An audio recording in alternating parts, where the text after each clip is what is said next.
Good afternoon সবাইকে। তো কয়েকদিন আগে আমি গেছিলাম কলকাতার তাজ বেঙ্গলে একটি ইনভাইটেশনে। আসলে দুবাই গভর্নমেন্টের একটা অনুষ্ঠান ছিল, যেটি প্রতি বছরই ওরা কন্ডাক্ট করে, সেখানে গেছিলাম। তো ট্রেনে করে আমি প্রথমে যাই দমদমে, দমদম থেকে মেট্রোতে যাই রবীন্দ্র সদন বা রবীন্দ্র সরোবর স্টেশন, আমি ঠিক মাথায় আনতে পারছি না। সেখান থেকে কিন্তু হাঁটা পথে 10 মিনিট মতো লাগলো হোটেল তাজ বেঙ্গল।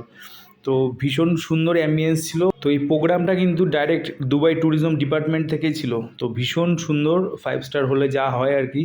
তো ঝাঁ চকচকে সব কিছু ভীষণই সুন্দর। ওখানে একটা ছোট্ট একটা শপ ছিল কিছু জিনিস কেনাকাটার জন্য, কিন্তু যেটি ছিল ভীষণই এক্সপেন্সিভ। আমি ঢুকেছিলাম বাট কিছু কিনতে পারিনি। আসলে ট্রাভেল রিলেটেড বিজনেসের সাথে থাকার জন্য আমি প্রতি বছরই গত 3-4 বছর ধরে কিন্তু এই অনুষ্ঠানটা যাই।